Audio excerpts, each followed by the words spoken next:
Buenos días, buenas tardes, buenas noches. Estamos en un nuevo episodio del podcast de La Lobera, Feminismo desde cero o Feminismo cotidiano. Hoy les tengo una enorme noticia, una sorpresa. Vamos a intentarlo, probablemente en las siguientes semanas, un poco hablar del feminismo más allá de México, porque el feminismo, como les he contado muchas veces, el feminismo es un movimiento internacional. Este día voy a conversar con una feminista peruana que, como ustedes ya saben, muchas pues nos conocemos en este mundo donde hemos ido construyendo juntas. La feminista peruana es una mujer destacada en Perú por varias razones. Primero, porque ella se formó políticamente en las actividades sociales revolucionarias en el Perú. Desde jovencita fue líder en la escuela secundaria, en la preparatoria, se destacó. Y luego fue a una universidad que es la Universidad Nacional Mayor de San Marcos, donde ella confiesa que en esa universidad le cambió la vida. Y una de las cosas que le pasaron es que también muy jovencita, que hemos hablado de esto, leyó Memorias de una joven formal de Simone de Beauvoir. Ella se llama, antes de decirles el nombre, les voy a contar que ella participa en uno de los grupos, organizaciones de mujeres feministas del Perú más destacada, que muchas de nosotras militando en el feminismo la conocemos, que es el grupo Flora Tristán, que está en Lima desde 1978. Ya nos contará nuestra invitada algunas cosas de estas. Y por último, ella que ha estado desde el feminismo militante peleando por la ciudadanía de las mujeres, es una de las constructoras de la paridad en el Perú. Y se llama Diana Miloslavich Tupac, que ha sido recientemente ministra de la Mujer en el Perú en la época en que gobernó Pedro Castillo, o José Castillo, es Pedro Castillo. Sí, es Pedro Castillo. Ella ya me dijo que sí y no habla. La tengo aquí sometida y le digo, no hables mucho, Diana Miloslavich, que es una militante de muchas de las redes de feministas latinoamericanas, ya nos contará, y que le agradezco muchísimo que esté aquí platicando en este podcast. Sara Lobera, un privilegio y una oportunidad de compartir contigo este podcast con un reconocimiento a la larga trayectoria de Sara, no solamente en México, sino en América Latina. Ay, muchas gracias. Un objetivo, querida Diana, un poco de los episodios del podcast, es que siempre le contamos al auditorio cómo nos convertimos en feministas.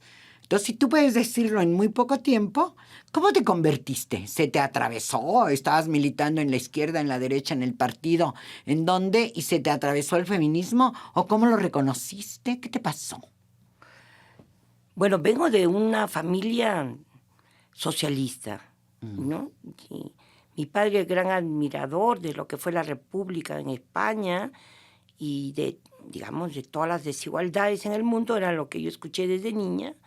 Pero, siempre preguntaba dónde estaban las mujeres y entonces me gustó siempre leer la literatura y cuando leí Memorias de una joven formal de Simone de Beauvoir, dije, pero caramba, esta adolescente tiene las mismas dificultades y tensiones de sus relaciones familiares cuando ella decide estar saliendo de lo que sería acá la preparatoria, la secundaria. Y entonces digo, pero qué vida tan interesante de esta mujer en Francia. Y me pregunto, ¿y dónde hay más feministas en mi país?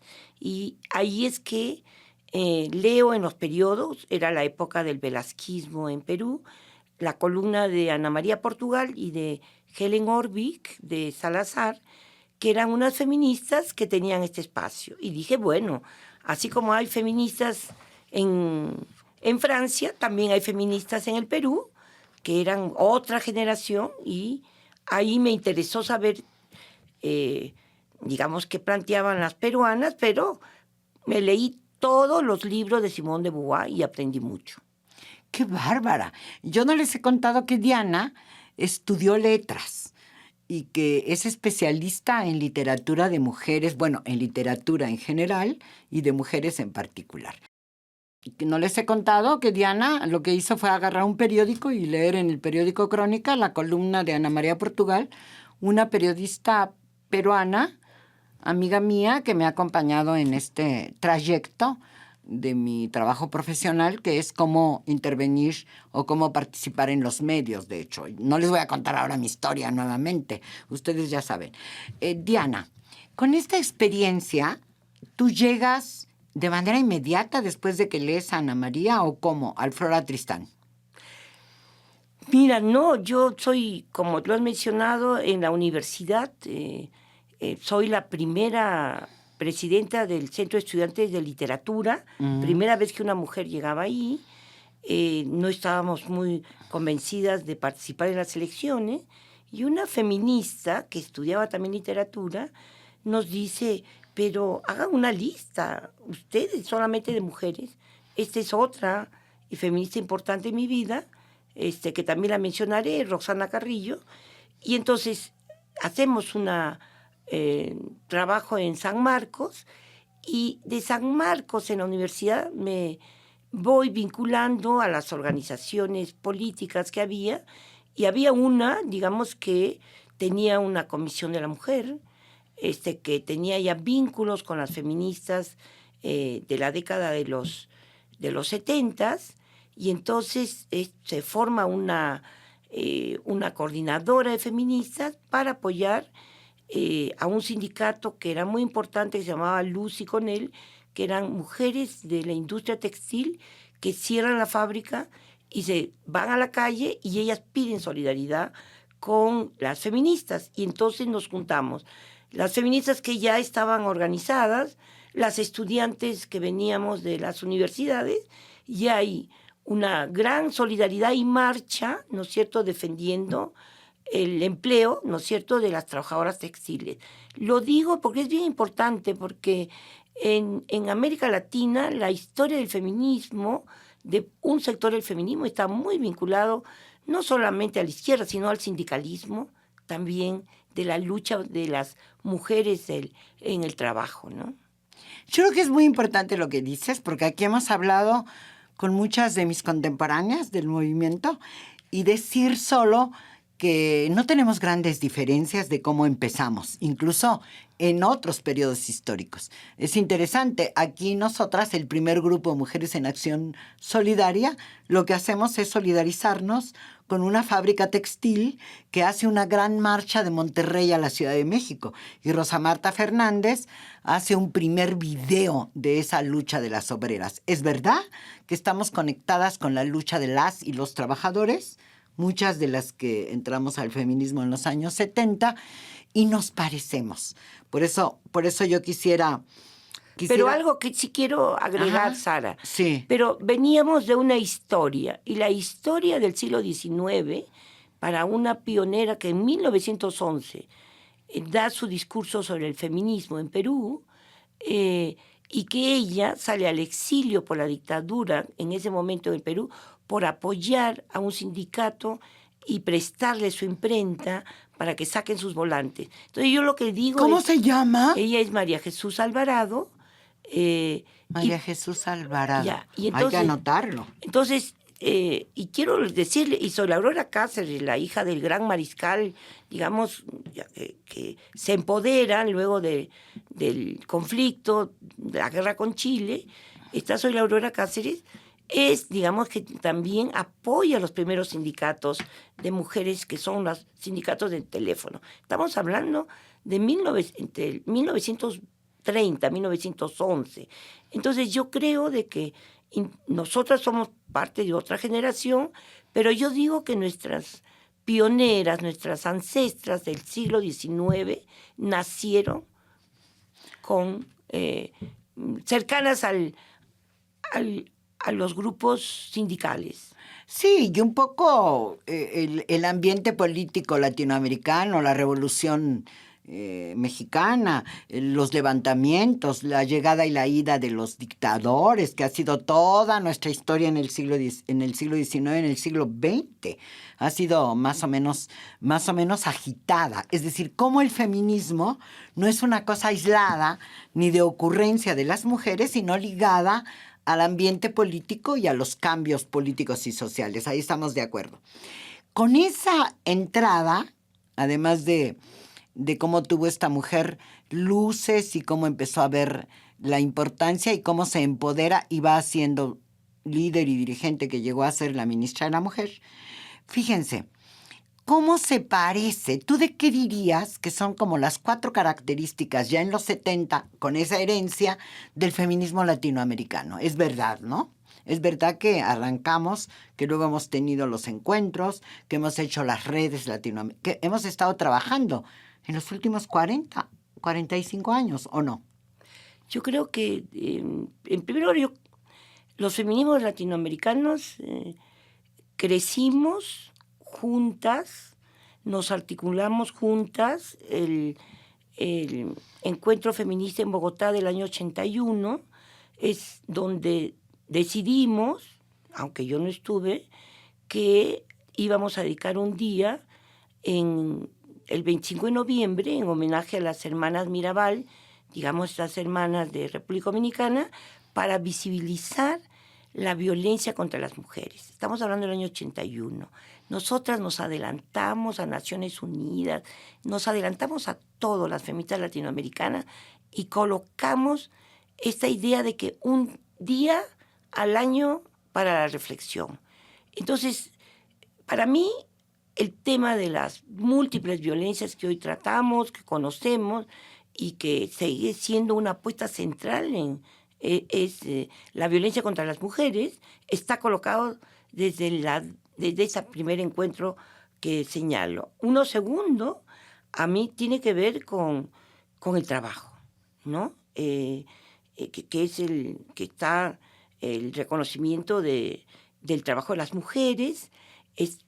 Antes hablábamos de la doble jornada de trabajo, de lo que era el trabajo doméstico, las trabajadoras del hogar, y esto está marcado desde el principio. Entonces todo esto, digamos, casi 4 décadas después, termina en el reconocimiento del trabajo de las que ahora llamamos trabajadoras del hogar, y termina en el reconocimiento del trabajo no remunerado de las mujeres, ¿no? Que se llama cuidados. Y que hoy termina en estas propuestas de impulsar desde el Estado sistema de cuidados. Entonces, todo esto relacionado con cómo las mujeres empleamos nuestro tiempo, a veces, digamos, de manera impositiva, porque le dedicamos un tiempo en nuestras vidas en el trabajo y otro tiempo en la vida pública.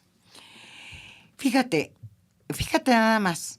Estamos hablando de que nos fuimos encontrando en el camino, las latinoamericanas. Tenemos una relación hasta de cartas y de acercamientos desde finales del siglo XIX, sin duda. El tema de las mexicanas, que fuimos vanguardia, hicimos un primer congreso feminista en 1916 en Yucatán, nos acercó a las mujeres del Caribe y de Centroamérica, sin duda. Pero hay 4 o 5 cosas en que hemos empujado de esta manera global. Sí los encuentros, pero sí hemos discutido en mesas y en redes. Entre otras, la de la paridad y la ciudadanía, donde tú has estado muy involucrada. No solo desde el punto de vista de la sociedad civil, sino tú misma. Es como tu principal asunto, ¿o me equivoco?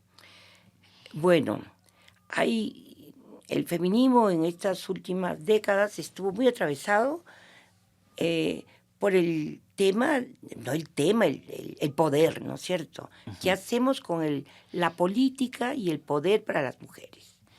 Y esto se va resolviendo en los últimos años con la necesidad, digamos, de que las mujeres tenían que reconocer nuestros derechos políticos y reconocer que era importante también que así como habíamos impulsado colectivas, organizaciones de sociedad civil, también era importante que las mujeres estén en los partidos políticos.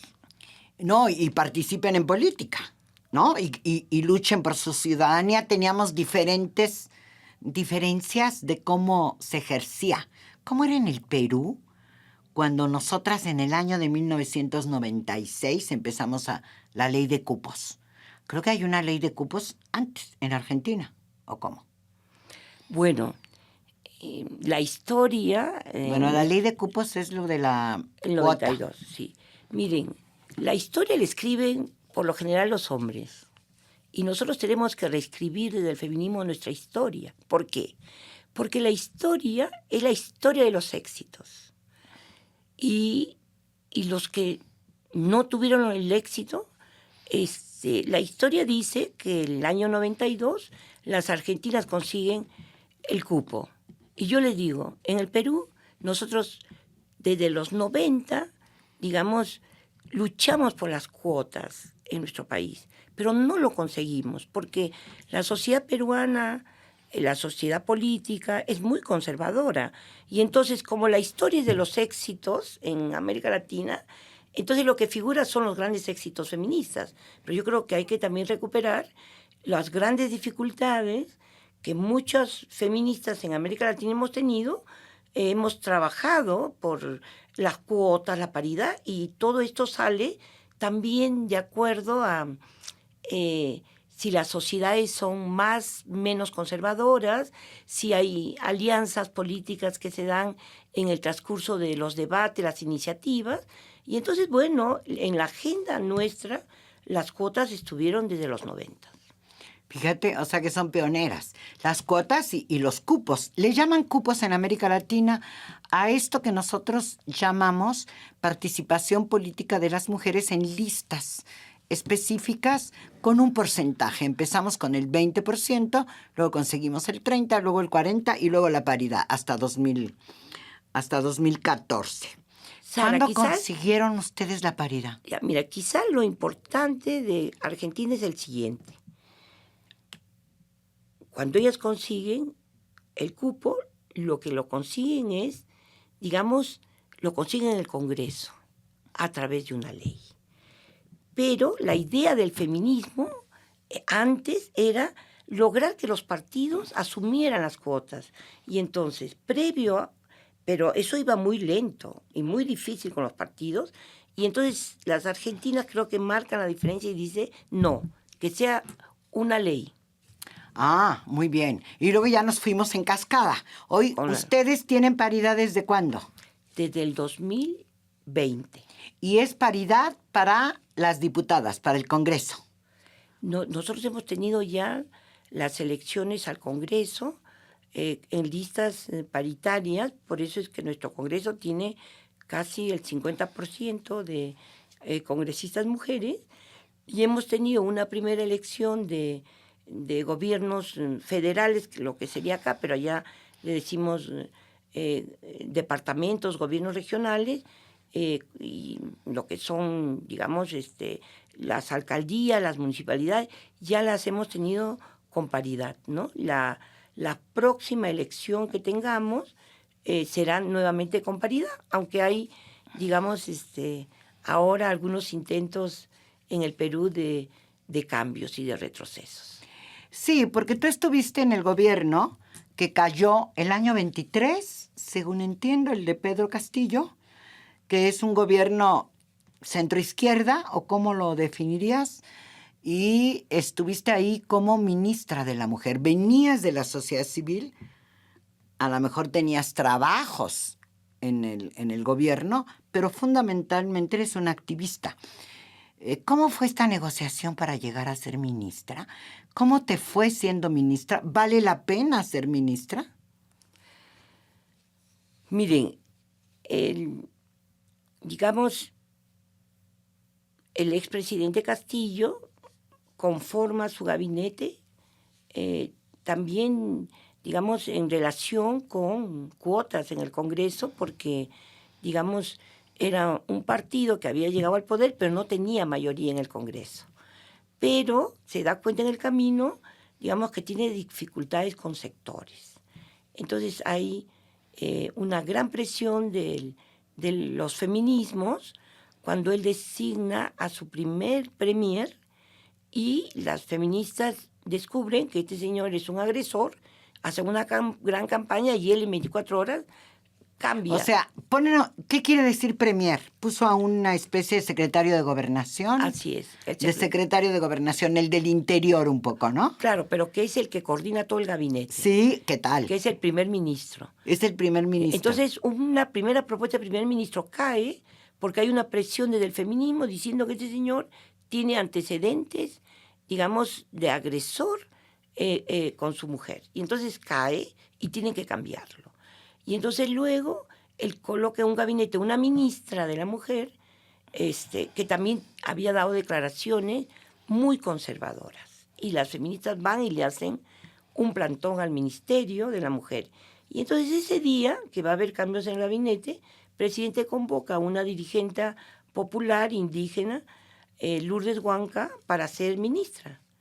Y entonces ella en la negociación le dice que le parece que quien debería ser ministra es alguien que viene trabajando muy cerca de las políticas públicas y de las organizaciones de mujeres, y la FEMUCARINAP, con su dirigente más, le propone al presidente que yo sea ministra. Qué interesante. Esto que parece una anécdota sencilla está hablando de algo que nos importa mucho en México, porque el populismo que está creciendo en América Latina habla del primero los pobres, primero las más pobres, las indígenas son muy importantes, y hay una mujer indígena, ¿cómo se llama el grupo? FEMUCARINAP. FEMUCARINAP. FEMUCARINAP, Federación de Mujeres Indígenas, Campesinas, Artesanas del Perú. Que es muy importante, tiene una antigua formación, y la dirigente la asigna a Pedro Castillo y la pide para que sea ministra de la Mujer, y le dice, pues yo soy dirigente, pero tiene que venir una feminista con capacidad administrativa, con experiencia. Tú tenías muchísimos años, Diana, trabajando por la ciudadanía de las mujeres. Y yo era asesora de la FEMUCARINAP, ¿no? Uh-huh. Y había trabajado con ella en los últimos 30 años. Ajá, tú tenías 30 años trabajando con esta federación. Sí. Y es un reconocimiento a tu ayuda, trabajo, y que tú vayas a la administración. Órale, sí. Porque además ahí se reciben las buenas y las malas cosas. Esto fue en el año 23. ¿Estuviste cuánto tiempo? No, el 22. El 22. ¿Estuviste cuánto tiempo? 7 meses. 7 meses en la... Y luego cayó Pedro Castillo. Tú no sales más que cuando... No.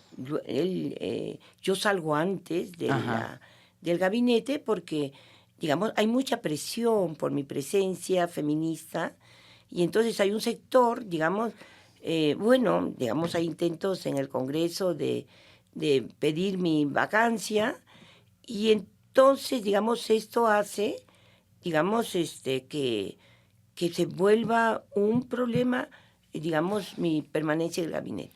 Entre otras cosas, por tus ojos claros y tu pelo güerito, dime, o simplemente repudio al feminismo. No, yo creo que fue básicamente y central por mi defensa de un aborto libre y gratuito para todas las mujeres en el Perú, a pesar que yo había aclarado que como ministra de Estado no iba a ir más allá de lo que había un acuerdo en el gobierno y en el Ministerio de la Mujer de empujar hasta donde podíamos la despenalización del aborto en caso de violación. ¿Ni siquiera tienen eso? No. El Perú es uno de los países que está proscrito el aborto en todas sus... Lo que tenemos es el aborto terapéutico. Vamos a cumplir 100 años este año de aborto terapéutico, pero, digamos, con las causales que todos conocemos, pero no hemos logrado despenalizar el aborto por violación. O sea, el terapéutico para nuestro público, para la gente de nuestro episodio, es el que tiene que ver con peligro de vida de la madre y con hijo con malformaciones. Así Las dos cosas están juntas ahí en lo que se llama el terapéutico. ¿Estoy bien? Sí, así es. Pero no hay por violación. No.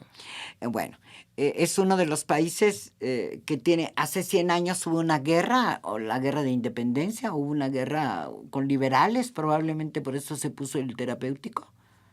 Bueno, pero lo que quiero decirte es que el año 85, el Congreso, que no era pues tan liberal, era también conservador, conseguimos el aborto sentimental, como lo llamaron en ese momento. Pero el ¿Qué es presidente... eso del aborto? Era lo mismo que la despenalización del aborto por violación. Ah, Así lo le llamaron. pusieron el sentimental por Sí, violación, qué horror. Oye, Y lo aprueba el Congreso, pero el presidente Alan García ofrece que el 28 de julio, antes de irse al gobierno, lo va a promulgar y no lo promulga. se discutió solamente.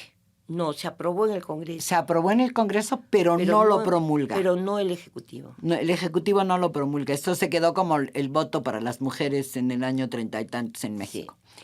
Es muy largo hablar de la historia de los feminismos latinoamericanos, difícil.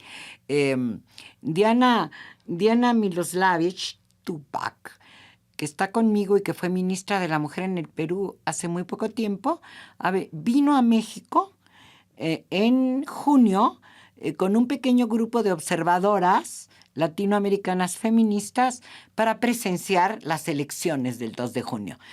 Muy en resumen, ¿cómo lo viste? Bueno, para comenzar, debo decir que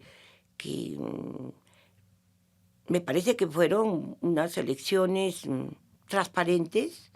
Pudimos tener acceso y visitar los grupos que vinieron. Fueron casi más de 1.800 observadores extranjeras. Tuvimos nuestro grupo feminista en diferentes rutas en la ciudad. Visitamos muchas casillas. Estuvimos viendo la jornada electoral y también estuvimos a la expectativa de los resultados. A mí me pareció que este esfuerzo feminista era importante. Fue una invitación del Instituto Nacional Electoral, ¿verdad? Del INE. El Instituto Nacional Electoral abrió las posibilidades a que en cualquier parte del mundo, tú, si tenías interés en ver cómo pasaban las elecciones en México, tú lo solicitabas. Y ellos decidían, después de una evaluación con una serie de requisitos, si te daban, digamos, la inscripción. Pero se construyó ese grupo de mujeres feministas para verlo, para ver el proceso. Y les ha tocado, bueno, ya se sabía que iba a ser una mujer la presidenta de la República, así que si iba a elegir una de las dos, pues teníamos dos. Era sin duda la llegada. ¿Qué te pareció esa experiencia? ¿Qué te parece que en este país de caballitos, de machos, tremendo, tengamos prácticamente ya en unas semanas, una presidenta de la República? Bueno, me parece que, y por eso estoy aquí, por eso vine, que era un momento histórico no solamente para México, y para la región de América Latina. Eran unas elecciones, digamos que también acá hay un sistema paritario, pero que era una elección entre dos mujeres y esto no se había dado antes, ¿no? Uh-huh.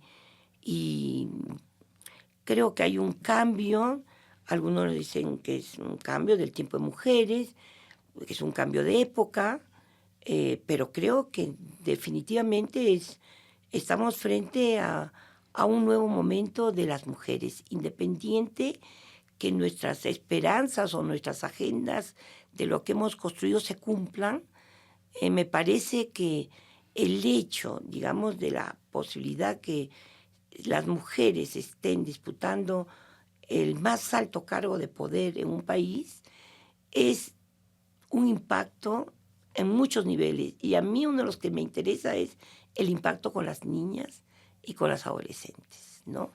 Acostumbrarse, digamos, a ver, digamos, que las mujeres tenemos derechos políticos y que estaremos en todas las esferas del poder en los próximos años como un horizonte.